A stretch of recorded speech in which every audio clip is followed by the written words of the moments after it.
Well, good morning, everybody. This is going to be a departure from my normal daily rounds because it is raining cats and dogs out right now. It's actually been doing it all night, and we're under a flash flood warning. So I thought I would come inside and show you an example of what I'm always talking about, and that's that you don't have to have lots of flowers and bloomers growing in your garden to make a statement, inside or out. So last week I cut what I think is a really pretty bouquet for my dining room table, and I thought I would show you and kind of demonstrate some of what I'm talking about. It'll also give you a little glimpse inside my house, whether you want it or not.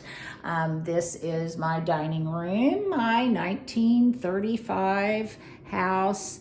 All of the woodwork in here is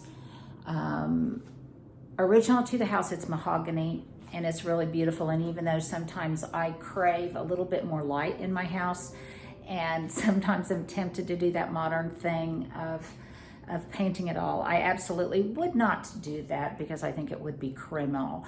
But back to, I guess, the topic at hand. Let me turn this around because I want to show you this. And see, you guys, I even lit the candles for you. That's how special you are. So this flower arrangement is an example of what I talk about. I will hardly grow anything in my garden unless I think it will provide me with material for cut flower arrangements. So obviously it doesn't always have to bloom, but it does have to be interesting. And this is a good example. There's not a whole lot going on in my garden right now, but nevertheless, let me stand back and show you what it looks like from here. That you can create something, I think, beautiful and dramatic without having a lot of color to it or without having a lot in bloom. Now, that said, let me show you some of the components of this.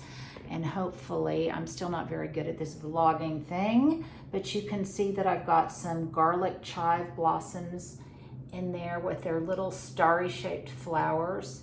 I've got some just buds of sedum autumn joy. They're in that kind of foamy sage green that I love so much. And then even the flowers that were past their prime give me some interesting looking seed heads.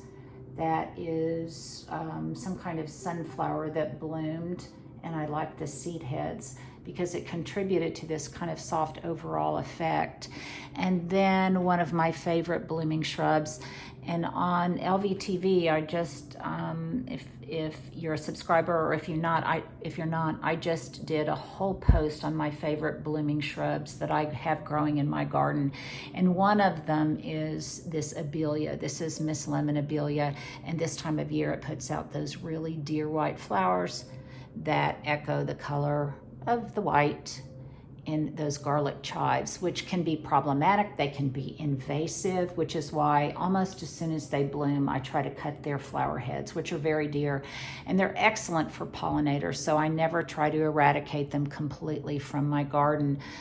Then I also have in here some partially dried heads of hydrangea paniculata. I believe those are white wedding. I've got some scented geranium foliage in here, different kinds. Let me kind of rotate around. I need to figure out, Stuart needs to tell me how to turn the camera around so that I can see what you're seeing at this point. Another learning curve for me to have to scale, but I've just got some variegated scented geranium foliage in there. Scented geraniums being, I would say, my new real passion. I would call it my passion for 2020. Once I learned how to grow them, and I'm going to show you guys some more and do a lot more on LVTV about scented geraniums. Once I learned how to grow them and how to cultivate them, it really increased my affection for them tenfold. And of course, I love them because it's such a sensual experience. Not only are they fragrant, but I love the velvety feel of the foliage, and I love the variety in the collection that I have. And again, on LVTV, I'm going to be talking about that more, but you can see a few more dried hydrangeas that I've got in there. And maybe there was a fresh hydrangea or two. So it looks a little bit blousy, a little bit, I like the way that it kind of simulates nature. It's just kind of cascading everywhere. It's definitely not a neat FTD kind of floral arrangement, but I think that's what I like about it. It's very Constant Spry, and Constant Spry was a very famous floral stylist in the 1930s, 40s, I think that era. And then let me turn this around again, because I want to tell you that I have around my house in my living room, lots of different places, I have lots of dried hydrangeas. And I've had this bouquet of dried hydrangea for I don't know how long. I think originally these came from Whole Foods, from a big bouquet that I got at Whole Foods, and they just make gorgeous dried bouquet. And this is what I have on my dining room table as kind of a default when I don't have a fresh cut flower bouquet. So let me show you that. It's in a wire basket lined with some moss. So this stays in the window while the fresh bouquet is on the table.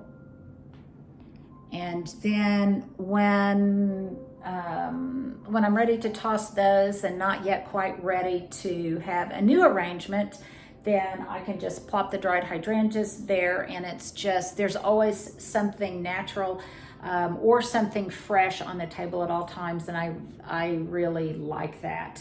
I'm huge this week. I just did a newsletter for LVTV on signature touches. I'm huge into signature touches, both in the garden, out of the garden, in your personal style, even in your behavior.